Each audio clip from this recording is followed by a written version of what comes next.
আমার জীবনের বাস্তব এক ঘটনা।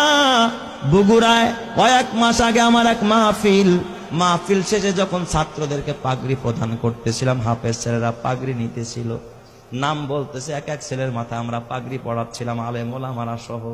হঠাৎ এক ছেলের নাম বলতেছে মুআজ রহমাতুল্লাহ আলাইহি, নাম বলছে কিন্তু দেখি কোনো ছাত্র সামনে নাই।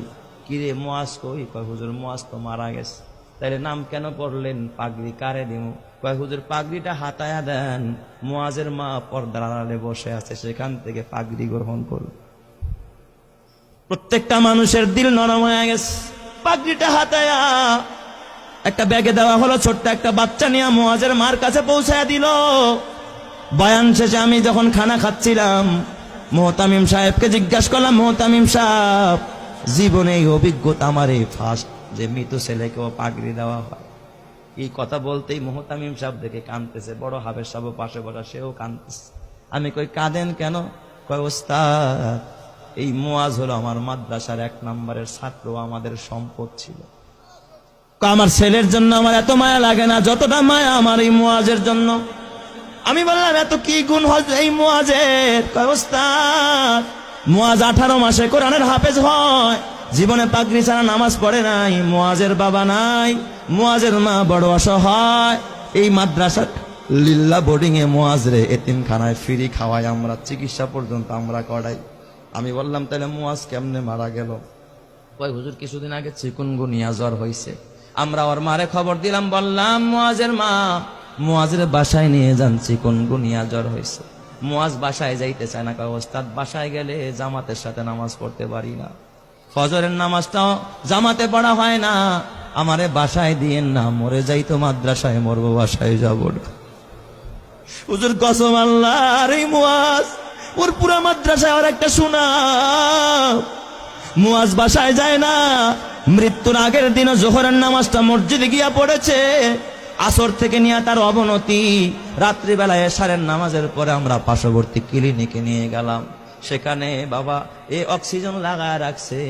প্রায় গভীর রাত্রে মুআজ ওই রাতে ইন্তেকাল করেছে। হুজুর মুআজ ইন্তেকাল করেছে, আমরা স্তব্ধ হয়ে গেছি। মুআজের দাফনটা আমাদের মাদ্রাসার গেটের পাশে মাদ্রাসার কবরস্থানে আমরা করেছি। হুজুর আমি বললাম তাহলে ঠিক আছে, মুআজ ইন্তেকাল করলো, তাহলে পাগড়ি কেন মুআজের মাকে দিতে হবে? ওস্তাদ আপনি তো জানেন না। এই কথা বললাম, মুহতামিম সাহেব একটা ডেস্কের বয়ের টান দিয়ে একটা চিঠি বের করছে।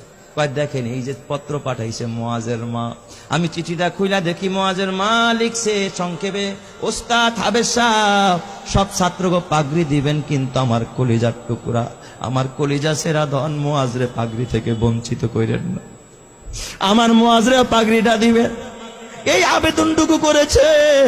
হাফেজ সাহেব মুআজের মারে ফোন দিয়া ব্যাখ্যা চাইলো কেমনে পাগড়ি দিব। মুআজের মা ফোনের মাধ্যমে জানায়, ওস্তাদ এই দুনিয়া আমার মা নাই, বাবা নাই, চাইছিলাম আমার মুআজ আমারে দাফন করবে, আমার সন্তান আমারে জানাজা পড়ে আমারে কবরে রাখবে, কিন্তু আমার মুআজ যে আমার আগে চলে যাবে আমি মা ভাবতে পারি না। এই দুনিয়ায় এখন আর আমার কেউ নাই, দুনিয়া আমার স্বামী নাই, আমার মা নাই, বাবা নাই, আমার কলিজার টুকরা মুআজও চলে গেল। ওস্তাদ ওই পাগড়িটা আমি মা আমার মাথার কাছে দিয়া, মাথার নিচে দিয়া আমি প্রতি রাত্রে ঘুমাবো, আর আমি আমার ওয়ারেসকে বলে যাব, আমার ওয়ারেসেরা আমার মুআজ তো জানাজা পড়তে পারবে না, আমি মা যদি মারা যায় তোরা আমারে বাজারের কাফনের কাপড় দিয়ে আমারে কাফন পড়াবি না।